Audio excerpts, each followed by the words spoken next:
Yasa's father takes refuge, a father who came searching for his son and found the path of the heart. According to the old tradition, Yasa was a young man from a wealthy family in Varanasi. He lived with music, fine clothes, fragrance, and many comforts, yet his heart was not at peace. One night, after the music faded and the pleasure of the evening disappeared, he saw that worldly joy could not give lasting rest. He left his home in the darkness and walked toward the deer park. There, before dawn, he met the Buddha. The Buddha saw the suffering in his heart and called him gently. Yasa, here there is no distress. Yasa, here there is no oppression. Come, Yasa. Yasa listened to the Dharma, and his mind became clear. He saw that comfort was not the same as freedom. He saw that the heart needed a refuge deeper than pleasure. So Yasa entered the path of the Buddha. But when one person leaves home to follow truth, the hearts of those left behind do not become peaceful at once. At home, Yasa's father discovered that his son was gone. The son he loved had disappeared in the night. For a father, such a moment is full of fear. He searched the house, but Yasa was not there. His mind became troubled. Where did my son go? Is he safe? Why did he leave without a word? A parent's worry moves quickly. It imagines danger before it knows the truth. It holds the loved one tightly in thought, even when the loved one is far away. So Yasa's father went out to search for him. The tradition says that he followed the marks of Yasa's sandals. Step by step, he followed the trace of his son toward the deer park at Isapatana. He was not walking as a seeker of the Dharma. He was walking as a worried father. He did not set out to meet the Buddha. He set out to find his child. But sometimes a person begins a journey for one reason, and meets a deeper reason on the way. Yasa's father followed the path to the deer park. There, the Buddha was staying. Yasa had already heard the Dharma, and his heart had already opened. But the father had not yet seen this. His mind was still filled with fear and concern. The Buddha understood his heart. He saw the father's love. He also saw the fear inside that love. He saw the attachment that made the fear painful. The Buddha did not reject the father's love. He did not say that a father should not care for his son. He knew that love itself was not the enemy. Suffering begins when love becomes mixed with clinging, fear, and the wish to control. The father came near the Buddha, wanting to know where his son was.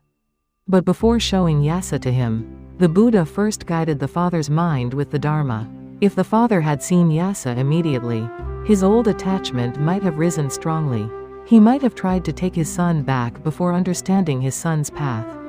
He might have seen only loss, not liberation. So the Buddha opened a door in the father's heart. The Buddha began with gentle teachings. He spoke about generosity. He taught that a heart closed around possession becomes narrow, while a heart that gives with kindness becomes lighter. Wealth can become a burden when it is held with fear, but it can become a field of merit when it is used wisely and shared with compassion. For Yasa's father, this teaching was close to his own life. He was a man of wealth. The Buddha was not telling him to hate wealth. He was teaching him how to see wealth rightly. Then the Buddha spoke about moral living. He taught that a person who lives with care protects his own heart. When the body does not harm, speech does not deceive, and actions are guided by wisdom, the mind becomes less burdened. Moral living is not a prison. It is a shelter for the mind. The father listened. At first, he had come only to ask about his son. But the Buddha's words began to enter his heart. His worry did not vanish at once, but it began to soften. The Buddha then spoke about the danger of clinging to pleasure. He did not say that pleasant things are evil. He did not say that beauty must be hated. He showed the danger of depending on changing things as if they could give unchanging peace. A beautiful sight changes. A pleasant sound ends. Comfort becomes old. Possessions can be lost. Even the people we love cannot be held forever by our wishes. When the heart builds its peace on what changes, fear is born. The one who has wealth fears losing wealth. The one who loves deeply fears separation. The one who expects too much fears disappointment. The Buddha showed that suffering does not arise only because things change. It arises because the heart clings to what changes and demands that it remain the same. Yasa's father thought of his son. He loved Yasa deeply. He wanted Yasa to remain safe, respected, and close to home. He may have believed that comfort would bring peace. But now he was hearing another truth. A person can live in comfort and still suffer. A person can be loved by family and still search for a deeper refuge. The Buddha's teaching did not attack the father. It gently showed him the truth. The father began to see that he had not only been searching for Yasa. He had also been searching for the image of Yasa that he wanted to keep. He wanted his son to return to the life he understood.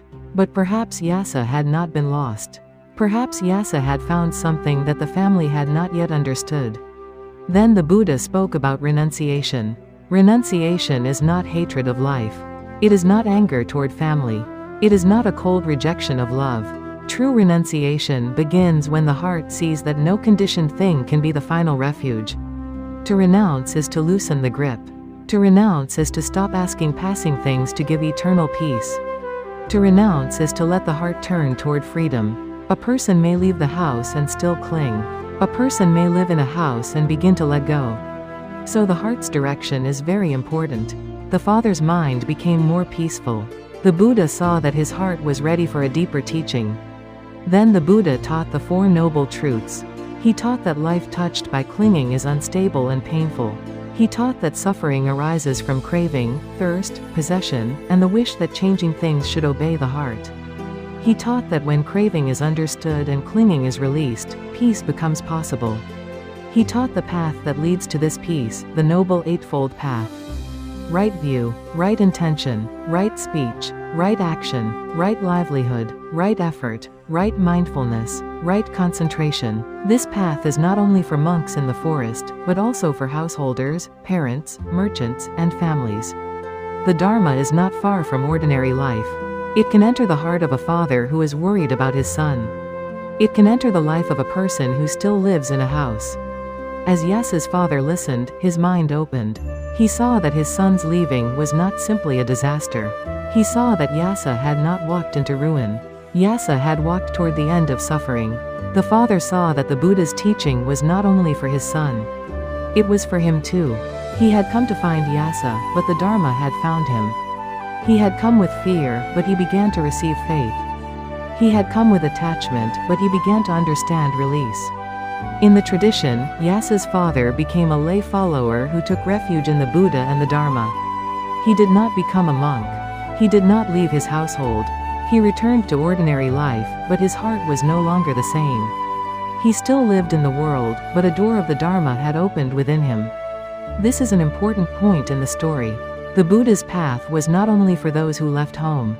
The Dharma also reached people who remained in the world. A householder could take refuge. A parent could practice. A merchant could listen, understand, and live with faith.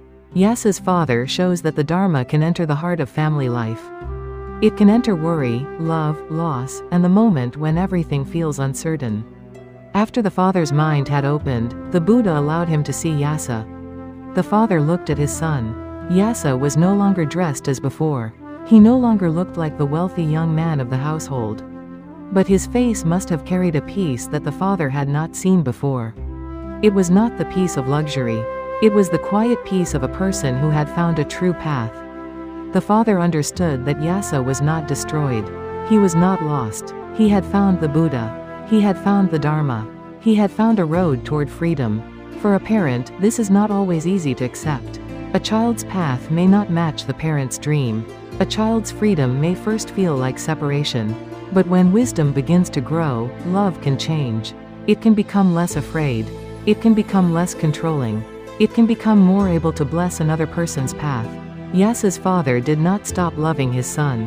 His love became clearer. It moved from grasping to understanding. It moved from fear to refuge. It moved from come back to the life I know toward may you walk the path that leads to peace. Yasa's renunciation did not end with Yasa alone. One person's empty heart had led him to the Buddha. Then that path reached his father. The suffering of one person became the doorway for another person's faith. The son's search became the father's awakening. Yasa's father came to the deer park with the pain of a parent. He left with the refuge of a disciple. He came to recover what he thought he had lost. He found the Buddha's teaching. He found a way to love without holding so tightly. This story asks us to look gently at our own love. Do we love in a way that frees or in a way that binds? Do we offer peace to those we love, or only the form of happiness that we understand? A parent's love, a family's love, and a close bond can all become mixed with fear. The Buddha's teaching does not ask us to become cold. It does not ask us to stop loving. It asks us to see clearly. When love is mixed with attachment, it trembles. When love is guided by wisdom, it becomes spacious. When love is afraid, it tries to hold. When love understands, it can bless. The deer park at dawn was not only the place where Yasa found the path. It also became the place where a father's love was touched by wisdom. The son who seemed lost quietly led his father to refuge. Sometimes, what we think is loss may become an opening. Sometimes, the person we try to bring back may be the one who leads us forward. Sometimes, the path begins with fear, but ends in understanding. The father went out to find his son. But under the calm light of the Buddha's teaching, he also found the path of his own heart. And in that quiet meeting, the dawn of the Dharma rose not only for Yasa, but also for the one who loved him.